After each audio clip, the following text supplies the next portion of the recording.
Adolf হিটলারকে দ্বিতীয় বিশ্বযুদ্ধের বিভীষিকার জন্যই মানুষ হয়তো বেশি মনে রেখেছে।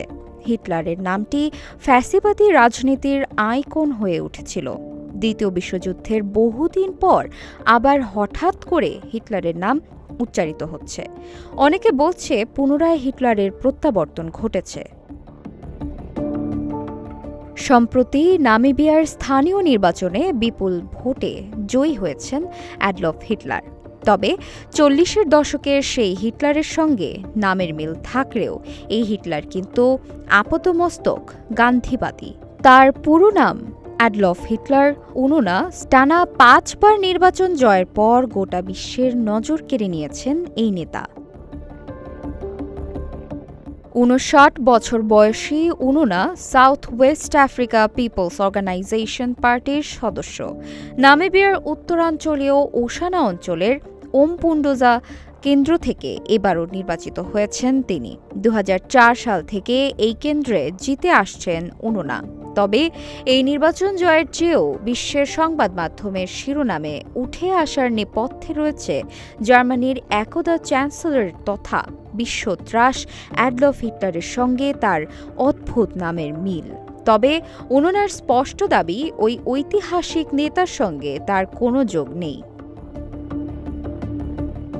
আন্তর্জাতিক সংবাদ মাধ্যমকে দেওয়া সাক্ষাৎকারে তিনি বলেন, নামটি আমার বাবার দেওয়া, কিন্তু নামের মিল থাকার অর্থ এটা নয় যে জার্মানির অ্যাডলফ হিটলারের মতোই আমার চরিত্র। ফলে এই ধরনের আলোচনারও কোনো অর্থ নেই।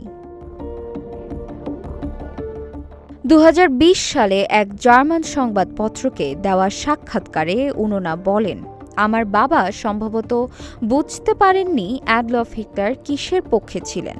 ছোটবেলায় এই নাম আমার কাছে অত্যন্তই স্বাভাবিক ছিল, কিন্তু বড় হয়ে আমি বুঝেছিলাম এই মানুষটি গোটা বিশ্ব জয় করতে চেয়েছিলেন। তার চরিত্রের কোনো কিছুর সঙ্গেই আমার মিল নেই।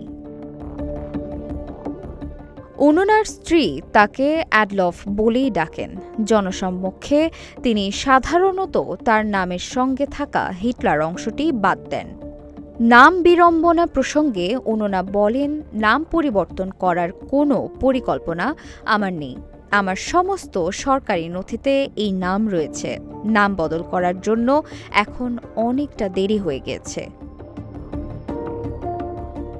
নামিবিয়া একসময় জার্মান উপনিবেশ ছিল, তাই অ্যাডলফের মতো নাম এখনও এই দেশে বেশ প্রচলিত।